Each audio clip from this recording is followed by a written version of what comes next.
حضرت یحییٰ بن معاذ رازی رحمۃ اللہ تعالی علیہ کی جب وفات ہوئی تو وفات کے بعد آپ کسی شخص کے خواب میں آئے تو اس شخص نے آپ سے پوچھا کہ کیا بنا آگے؟ تو حضرت یحییٰ بن معاذ فرماتے ہیں کہ جب مجھے قبر کے اندر اتارا گیا تو قبر میں فرشتوں نے آ کے مجھ سے پوچھا کہ کیا لائے ہو؟ تو میں نے کہا کہ میرے آقا کا فرمان جو تھا وہ عظیم الشان تھا کہ الدنیا سجن المؤمن و جنت الکافر، کہ دنیا جو ہے وہ مومن کے لیے قید خانہ ہے۔ اب مجھے بتاؤ بھی قید خانے سے کوئی کیا لا سکتا ہے؟ تو بس اتنی بات سنی تو فرشتے واپس چلے گئے اور میری قبر کو جنت کے باغوں میں سے باغ بنا دیا گیا۔ اسی طرح حضرت رابعہ بصری کو جب قبر کے اندر اتارا گیا تو جب ان کی وفات ہوئی تو خواب میں کسی شخص نے دیکھا، پوچھا کہ رابعہ بصری کیا بنا آگے؟ تو رابعہ بصری نے کہا کہ جب فرشتے قبر کے اندر آئے اور مجھ سے سوال کیا، کہا کہ من ربک، تیرا رب کون ہے؟ تو رابعہ بصری فرماتی ہے کہ میں نے جو جواب دیا فرشتے واپس چلے گئے اور دوسرا سوال نہیں کیا۔ کہا تو آپ نے کیا جواب دیا؟ کہا کہ جب وہ اس کی اتنی ساری مخلوق ہے تو اتنی ساری مخلوق میں سے وہ ایک بوڑھی عورت کو نہیں بولا تو میں بھلا اس کو کیسے بھول سکتی ہوں؟ تو میں نے جب یہ بات کہی تو فرشتے جو ہے وہ واپس چلے گئے اور انہوں نے مجھ سے دوسرا سوال نہ کیا۔ تو حضرت جنید بغدادی رحمۃ اللہ تعالی علیہ کا بھی کچھ اس طرح ہی واقعہ ہے۔ کہتے ہیں کہ جب ان کی وفات ہوئی تو کسی شخص کے خواب میں آئے تو اس شخص نے پوچھا کہ اے جنید بغدادی تیرا کیا بنا آگے؟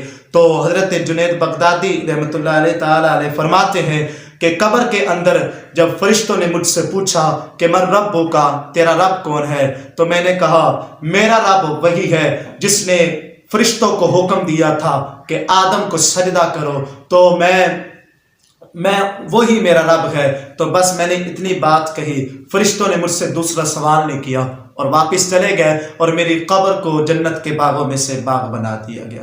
اور اسی طرح ہی واقعہ تھا حضرت بایزید بستامی رحمۃ اللہ تعالی علیہ کا، جب ان کی وفات ہوئی تو خواب میں کسی شخص کے خواب میں آئے تو پوچھا حضرت جی کیا بنا؟ تو حضرت بایزید بستامی رحمۃ اللہ تعالی علیہ فرماتے ہیں کہ قبر کے اندر فرشتوں نے جب آ کے پوچھا کہ من رب کیا لائے ہو، مجھ سے یہ پوچھا کہ اے بوڑھے کیا لائے ہو؟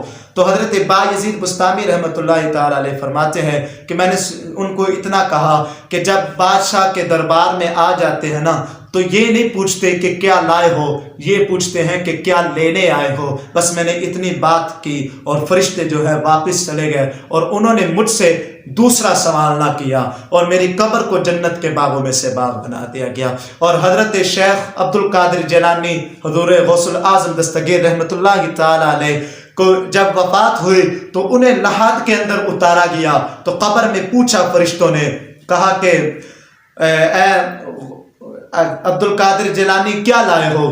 تو حضرت غوث اعظم نے جواب دیا، انہوں نے مجھ سے پوچھا، حضرت غوث اعظم فرماتے ہیں کہ قبر کے اندر مجھ سے پوچھا۔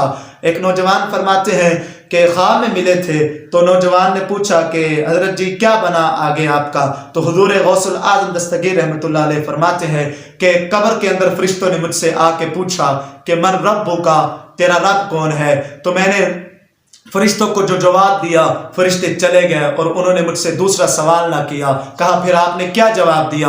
تو حضرت غوث اعظم فرماتے ہیں کہ رب نے جب انہوں نے پوچھا کہ من ربک، تیرا رب کون ہے، تو میں نے ان کو اتنا جواب دیا کہ تم جو ہے سدرۃ المنتہا سے چل کر آئے ہو اور کھرب میل کا سفر کر کے آئے ہو تو تم اپنے رب کو نہیں بھولے، تو میں 4 فٹ زمین کے نیچے آ کر اپنے رب کو کیسے بھول سکتا ہوں؟ تو بس میں نے اتنی بات کی اور فرشتے جو ہیں واپس چلے گئے، انہوں نے مجھ سے دوسرا سوال نہیں کیا۔ تو میرے بھائیوں، جب مومن بندہ قبر کے اندر اتارا جاتا ہے تو دعا کرو کہ اللہ رب العزت ہمیں بھی کیا ہے اس طرح کے قبر کے اندر جواب دینے کی توفیق عطا فرمائے۔ ہم جو ہے مومن بندہ جو ہے جب قبر کے اندر اترتا ہے تو اللہ فرماتا ہے کہ فرشتوں کو حکم دیتا ہے کہ یہ میرا بندہ دنیا سے تھکا ہوا آیا ہے اور اسے کہو کنومت العروس کہ تو کیا ہے دلہن کی نیند سو جا۔ اب یہاں پر علماء نے ایک نقطہ لکھا ہے، وہ فرماتے ہیں کہ محبوب اللہ رب العزت نے یہ نہیں فرمایا کہ تو میٹھی نیند سو جا، اللہ رب العزت نے فرمایا کہ دلہن کی نیند سو جا۔ دلہن کی نیند اس کے اندر ایک خلاصہ یہ ہے کہ جب دلہن سو جاتی ہے تو صبح اس کو وہی جگاتا ہے جو اس کا محبوب ہوتا ہے، یعنی کہ خامد اس کو جگاتا ہے۔ تو جب اللہ فرماتا ہے نا کہ دلہن کی نیند سو جا، تو روز محشر صرف اور صرف اس کو وہی اٹھائے گا جو اس کا محبوب ہوگا، یعنی کہ اللہ تعالیٰ انہیں اٹھائیں گے۔ تو جب دلہن صبح اٹھتی ہے تو اپنے خامد کا مسکراتا ہوا چہرہ دیکھتی ہے، تو جب مومن بندہ، اللہ فرماتا ہے کہ دلہن کی نیند سو جا، تو جب مومن بندے کو کل قیامت والے دن، حشر والے دن پکارا جائے گا کہ اٹھ کھڑا ہو، تو جب وہ اٹھے گا، جب اس کی آنکھ کھلے گی تو میرے اللہ رب العزت کا چہرہ جو ہے مسکراتا ہوا دیکھے گا۔